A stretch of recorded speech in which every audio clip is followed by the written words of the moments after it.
जय श्री राधे, जय श्री कृष्णा। आइए आज हम सुनते हैं वैशाख मास महात्म्य अध्याय 1। इसके सुनने मात्र से अक्षय फल की प्राप्ति होती है। धन व आरोग्य देने वाली वैशाख मास की कथा रोज सुननी चाहिए।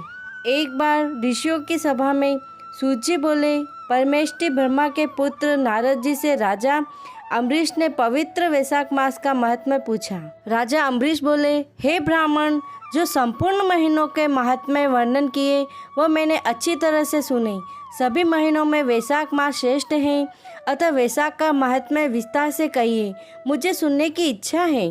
यह मास विष्णु भगवान को प्यारा क्यों है और इसमें कौन कौन से धर्म कार्य उन्हें क्यों प्रिय है, क्या दान करना चाहिए, उनका क्या फल होता है, यह सब कार्य किस देवता को प्रसन्न करने के लिए करने चाहिए, इस मास में करने योग्य कार्य क्या है, कौन से कार्य विष्णु भगवान को प्रिय है, इसमें क्या दान किस लिए किया जाता है, इसका फल और उद्देश्य क्या है, इस मास में किन किन वस्तुओं से भगवान का पूजन करना चाहिए।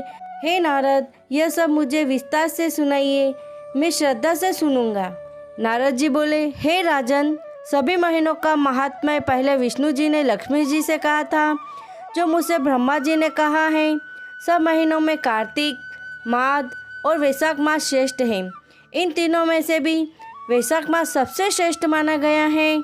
यह महीना माता के समान सभी जीवों को अभिष्ट फल देने वाला है। इस महीने में दान, यज्ञ, व्रत और स्नान करने से सब पापों का नाश हो जाता है। यह महीना धर्म, कर्म, यज्ञ और तप का सार है। इसकी देवता भी प्रशंसा करते हैं। यह मास विद्याओं में वेद विद्या के समान, मंत्रों में प्रणव, वृक्षों में कल्प वृक्ष, गौओं में कामधेनु, नागों में शेषनाग, पक्षियों में गरुड़ के समान है। देवों में विष्णु, वर्णों में ब्राह्मण, प्रिय वस्तुओं में प्राण और मित्रों में भार्या के समान है। नदियों में गंगा के समान, तेजस्वियों में सूर्य के समान, शास्त्रों में चक्र के समान, धातुओं में स्वर्ण के समान, वैष्णवों में शिवजी के समान और रत्नों में कौस्तुभ मणि तुल्य धर्म के लिए सबसे उत्तम मास है। इस मास के समान विष्णु भक्ति उत्पन्न करने वाला कोई महीना नहीं है। मेष की संक्रांति वैशाख मास के सूर्योदय से पहले जो मनुष्य स्नान करता है उससे विष्णु भगवान लक्ष्मी जी सहित अत्यंत प्रसन्न होते हैं। जैसे अन्न से सब प्राणी प्रसन्न होते हैं, वैसे ही वैशाख स्नान से निसंदेह विष्णु भगवान प्रसन्न होते हैं। वैशाख स्नान करने वाले मनुष्य और जो उनका अनुमोदन करता है वह भी सब पापों से छूटकर विष्णु लोक को जाता है।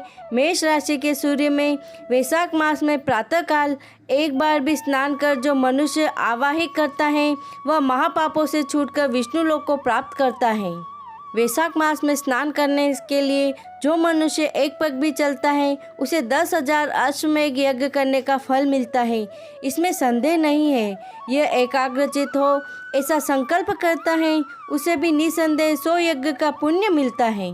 वैशाख स्नान के लिए धनुष बराबर जो भी मनुष्य चलता है वह संसार के बंधनों से छूट वैकुंठ धाम को जाता है। ब्रह्मांड भर में तीनों लोकों में जितने तीर्थ हैं, हे राजेंद्र, वे सब नगर बाहर के थोड़े से जल में भी रहते हैं। अर्थात वैशाख मास में स्नान करने के लिए किसी तीर्थ में न जा सको तो नगर के बाहर किसी जलाशय में स्नान करना चाहिए। यम की आज्ञा से शास्त्रों में लिखे पाप उसी समय तक गरजते हैं जब तक मनुष्य वैशाख स्नान नहीं करता। हे राजन, विष्णु भगवान की आज्ञा से वैशाख मास में तीर्थ के अधिष्ठाता देवता सूर्योदय से 6 घड़ी तक जल के बाहर मनुष्य के हित के लिए ठहरते हैं। हे राजेंद्र, उस समय तक जो भी लोग स्नान के लिए नहीं आते ये उनको दारुण श्राप दे अपने स्थान को चले जाते हैं, इसलिए वैशाख स्नान अवश्य करना चाहिए। इति श्री वैशाख मास महात्म्य प्रथम अध्याय संपूर्ण। जय श्री राधे, जय श्री कृष्ण।